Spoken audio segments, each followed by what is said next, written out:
Olá, seja muito bem-vindo ao tema de hoje. Hoje eu converso com vocês sobre uma matéria que saiu na BBC em dezembro de 2023. Agora, tá recente, e foi muito replicada aqui no nosso país. Essa matéria foi escrita pelo Adam Taylor e fala sobre como a fáscia foi tanto tempo negligenciada. Muito bem. Um ponto que essa matéria revela é o quanto que a fáscia está interconectada à nossa postura, aos nossos movimentos, à prevenção de lesão e também à nossa saúde mental, porque está envolvida também no estresse. Mas você deve estar se perguntando, o que é fáscia então? Se você não tem tanta proximidade com esse estudo, deve estar curioso para saber o que é esse tecido. Esse tecido é como se fosse uma membrana feita principalmente pelo tecido conjuntivo que tem o colágeno e a elastina, mais colágeno até do que elastina. São fibras que se formam como se fosse uma corda e onde ela se localiza, ela dá também uma função.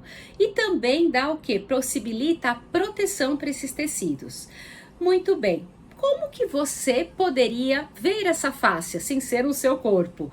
Por exemplo, quando você olha um pedaço de carne, um bife, imagina, mas ainda cru. Você olha e você vai ver uma trama de tecidos mais esbranquiçados.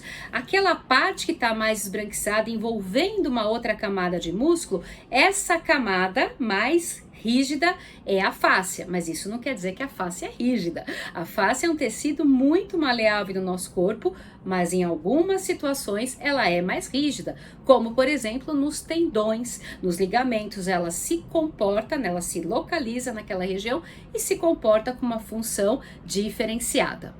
Um outro ponto que essa matéria também nos revela é os nomes que a fáscia recebe. Então, assim, quando a face está localizada mais na superfície, ou seja, abaixo da pele, ela recebe o nome de fáscia superficial. Quando essa fáscia está mais abaixo, mais para dentro, ela mais próxima, por exemplo, aos músculos, aos ossos, ela recebe o nome de fáscia profunda. Muito bem. Então, quer dizer que mais ou menos aonde a face está localizada, ela tem uma determinada função. Isso é muito importante porque vai dar aspectos e características diferenciadas de funções para essa fáscia, para esse tecido. Quais seriam as funções da fáscia? Então, as funções da fáscia está diretamente relacionada à sua localização. Por exemplo, quando a face está mais próxima da superfície e ela recebe o nome de fáscia superficial, ela tem características mais maleáveis, como se fosse, por exemplo, a maleabilidade da pele.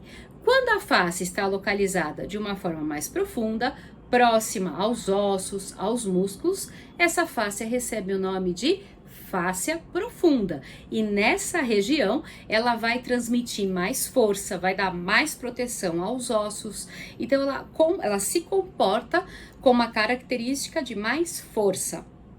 Muito bem, a fáscia também recobre vasos sanguíneos, nervos, por isso que ela é tão importante e é tão necessário que essa fáscia se mantenha saudável.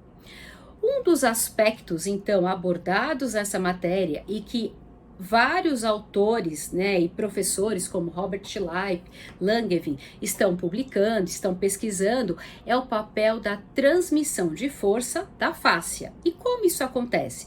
Se a face está conectada num determinado músculo e esse músculo se conecta a outro músculo, que seriam as cadeias miofaciais ou os trilhos anatômicos descritos por Myers, eles vão fazer o quê? Eles vão transmitir a força de uma região para outra. Como se a gente desligasse a luz, por exemplo. Plá!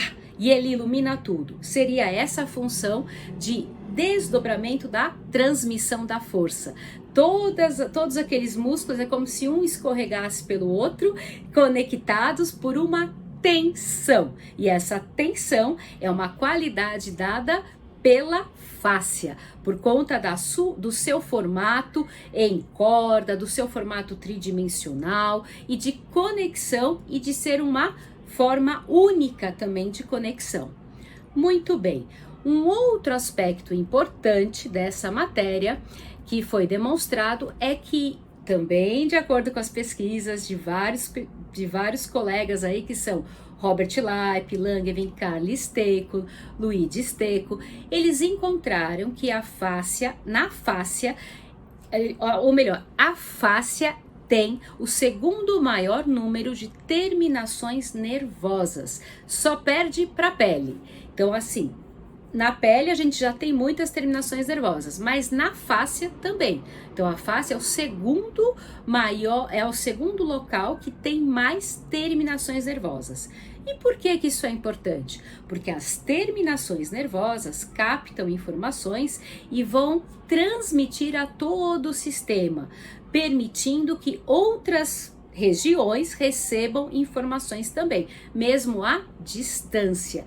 Então esse esse tipo de revestimento e esse tipo de característica nos dá a entender que muitas lesões ou alguns desconfortos tensionais que estão longe de uma área que a gente acha que está lesionada pode doer.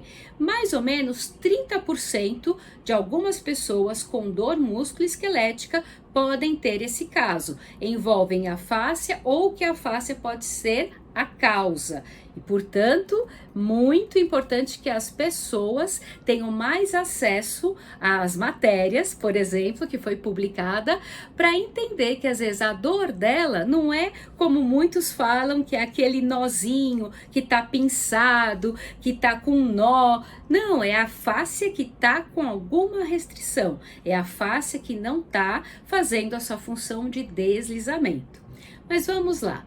Tem ainda uma outra parte aqui na matéria que ele discute que há técnicas tanto de massagens quanto de alongamentos, de exercícios próprios para estimular a fáscia.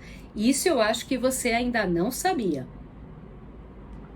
Quando fazemos exercícios corretamente para a fáscia, não só de força, mas também incluindo a força, conseguimos gerar uma tensão por igual, que é o que dá a capacidade da fáscia transmitir essa tensão para todo o nosso sistema músculo-esquelético. E isso permite com que a fáscia deslize um tecido em cima e um tecido adjacente em volta dele também. Isso permite que a face esteja saudável. A gente chama também que quando a face está saudável, ela está hidratada. Há também manobras de manipulação da fáscia, algumas desenvolvidas pelo próprio Luigi Stecco, que fazem, que fazem esse deslizamento entre os tecidos, o que diminuem as dores localizadas, tanto no ombro quanto dores lombares também. Isso também já tem publicações. Outro aspecto, então, importante que a gente pode destacar aqui é que como a gente pode, então, cuidar da fáscia em casa, por exemplo? Há trabalhos que mostram que deitar em rolos de espuma, naqueles rolos pequenos também, fazer uma série de exercícios de rolamentos, podem ajudar a fáscia a se manter hidratada. E a gente percebe isso. Quando a gente não faz tanto exercício, quando a gente fica o dia inteiro deitado, é como se parecesse que um caminhão passasse em cima da gente. E agora, quando a gente se move, transmite, essa energia que é miofacial, que é energia lá das mitocôndrias, dos músculos mesmo, a gente fica mais ativo, mais prontificado.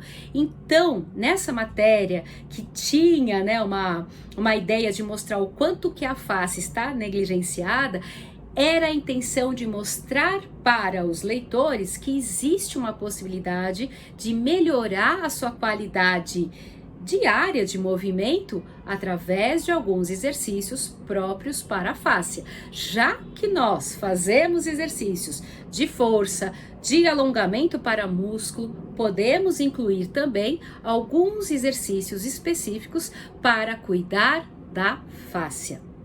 Muito bem, eu espero que você tenha gostado dessa matéria e espero te encontrar aqui para mais matérias. E se você ficou interessado, eu vou deixar o link aqui dessa matéria para vocês, que tá no link aqui descritivo da BBC, que aí você lê essa matéria completa. Vale muito a pena, eu recomendo. E caso você queira também estudar um pouco mais sobre a fáscia, vem comigo que eu montei uma comunidade que chama Fáscia Conectada. É uma assinatura mensal. Vou deixar o link aqui também, depois você olha lá, se você ficou com curiosidade. Me conta o que você achou, tá bom? Até a próxima!